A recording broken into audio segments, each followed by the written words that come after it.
people now in our National Park Service that are saying we have been told and instructed to inflict as much pain on the American people as we possibly can.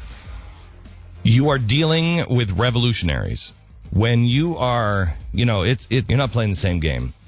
And I never have been playing a game, but those people, like, quite honestly, Orrin Hatch, who think that they are playing the game that was played, I don't know, when he first got into the Senate in the 1970s.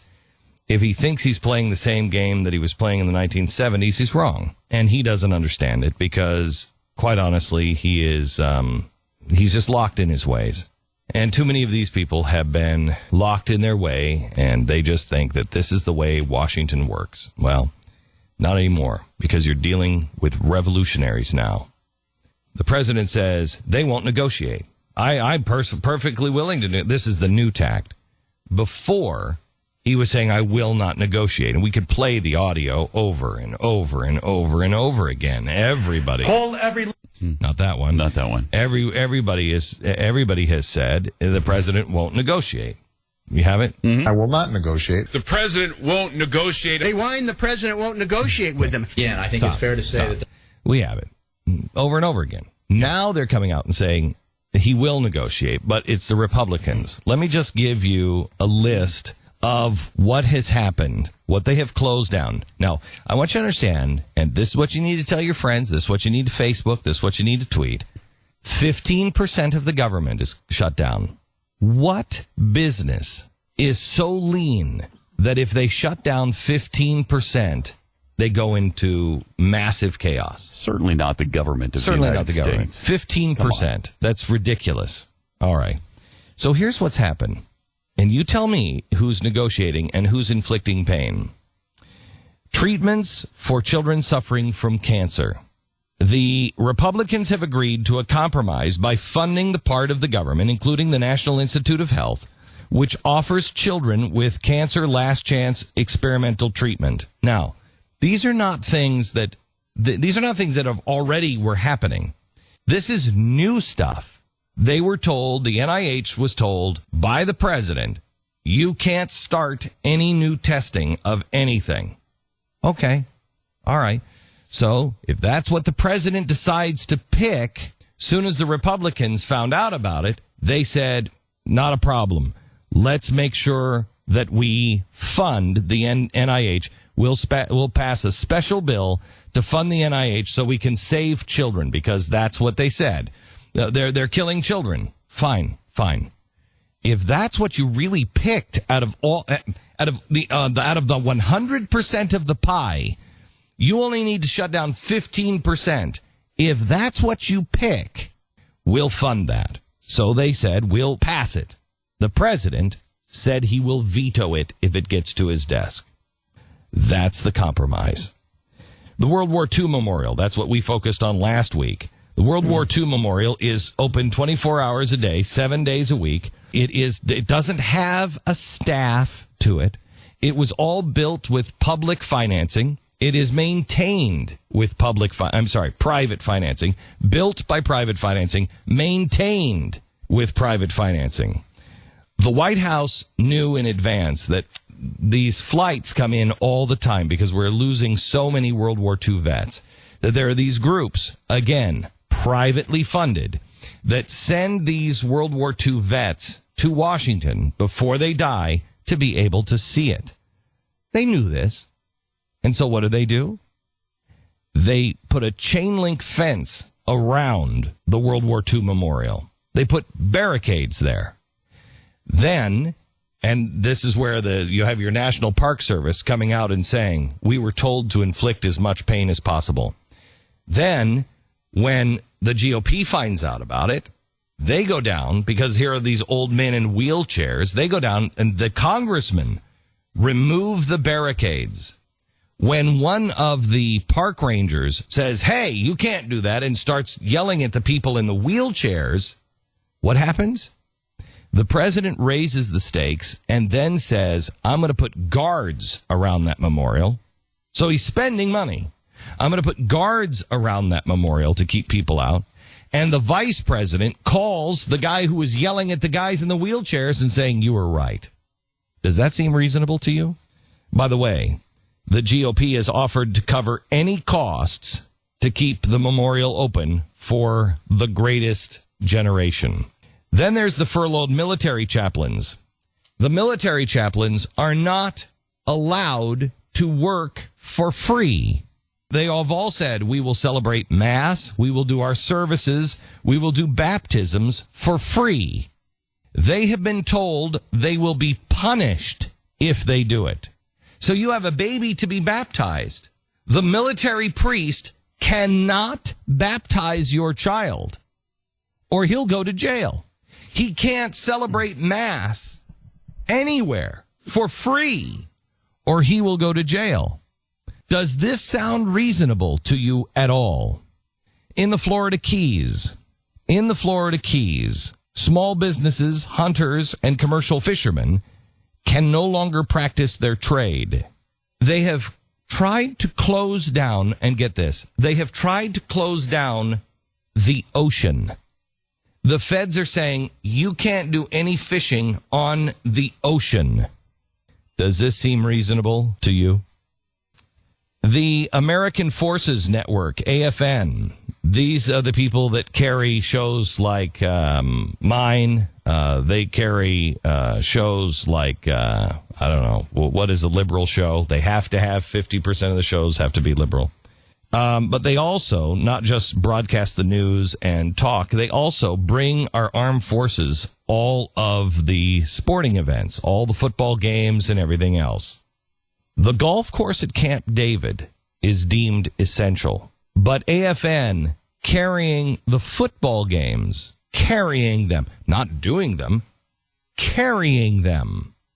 So in other words, I'm running a show, and let's say I'm running, I don't even know, Little House on the Prairie. Every Monday night is Little House on the Prairie night.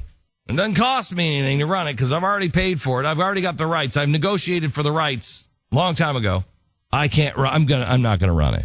Little House is canceled. Everything else on the network is running, but Little House is really. By the way, Camp David, the golf course, and Camp David is open. The D-Day Memorial. The GOP has offered to compromise and fund all of the national parks. The president has said he will veto any compromise on legislation.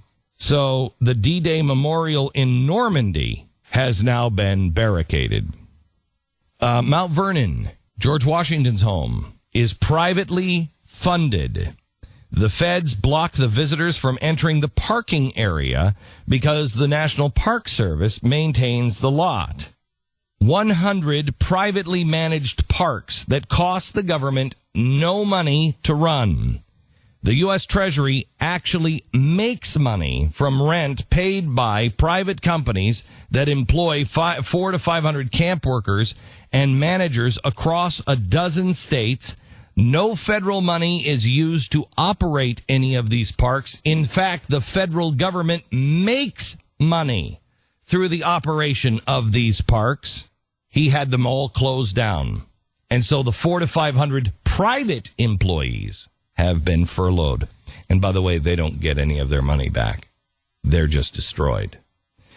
Because I forgot to tell you, the GOP and the Democrats did get together in some emergency legislation. They don't give a flying crap about the 400 and 500 employees that are privately, but those government workers, they raced to make sure they knew, oh, don't worry, you'll get your money.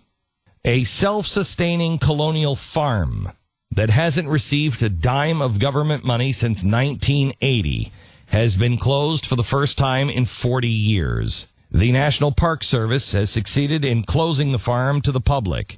In previous budget dramas, the farm has always been exempted because the government pays nothing, provides no staff, nor do they provide any resources to operate the farm.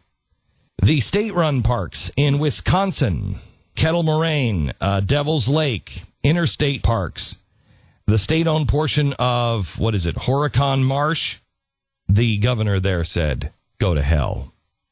The president has closed the Vietnam Memorial. The GOP passed the compromise legislation that would fund the memorial, keep it open to the public, but the president said he would veto it. The operator of a 51-room inn located on U.S. government-owned land in North Carolina abandoned his defiant stance on Thursday to keep his property open, despite being ordered to shut down as part of the federal government shutdown. October is this inn's prime season. The GOP has offered a compromise to open this particular park, but the president said no to that compromise. So here is a private individual that will lose out on the money that he makes in his prime season. State troopers, by the way, have blocked the customers from entering the parking lot. How much are they spending on the state troopers?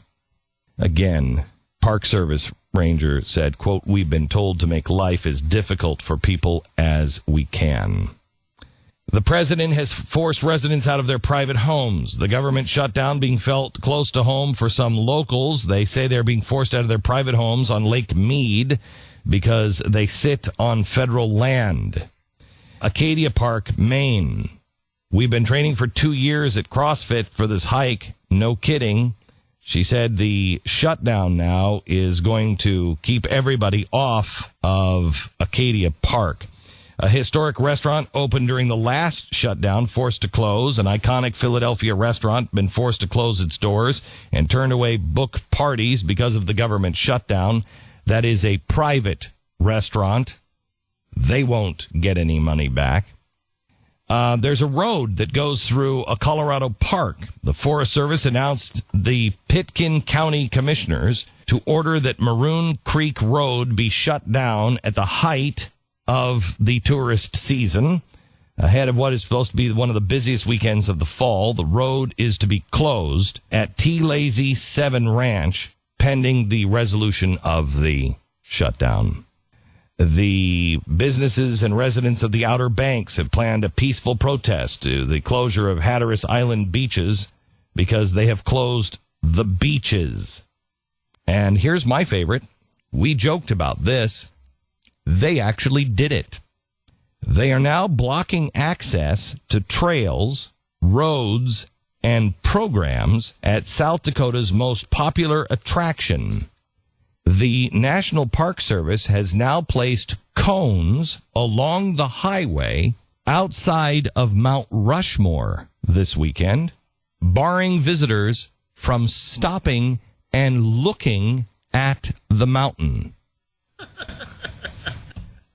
They really did. We said they were going to put a curtain over it so you couldn't look at it. And they're essentially trying to do that. So you can't stop and look.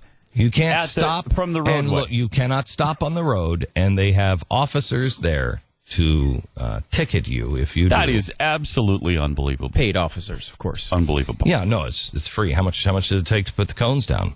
The U.S. Department of Agriculture has turned off its entire website in response to the government shutdown, leaving farmers, reporters, and others with no way to access any of the agency's information online. The USDA's total website goes far beyond response of other federal agencies. Seems to be part of an effort to make people feel the effects of the shutdown. Thursday morning, calls to the USDA's press office seeking an explanation were not answered by the press. The St. Louis Gateway Arch has been closed. The park shutdown bounces the rowers from the Potomac. There is no more rowing on the Potomac. The Thompson Boat Center in D.C. has been closed. And the president has closed the military commissary. Military members and veterans and families who shop at the local tax-free store were shocked to discover that the store's doors have been locked. They have closed the PX. This is where you go and you shop if you're a military family. This is at Andrews Air Force Base. They have shut the commissary and they have shut the PX. So you can't go buy any groceries. You can't go buy any clothes, any medicine. You can't go buy meat, nothing. However, the president's golf course remains open. But he said that's because the golf course is paid for by private funds. Wait a minute. So is the World War II memorial. So is the farm. So is the restaurant. So is the damn road that you just put cones on. This is a strike. This is a strike and a slap across the face. This, I'm warning you, America. This is the sign of a dictator. He is slapping you across the face and saying, you will behave. You will do what I tell you to do, or I will punish you. If your friends don't wake up and see the nonsense and see what they are in store for, when you're spending money to put cones on the highway so people can't stop and even see Mount Rushmore, we get everything we deserve. And we are about to get a lot.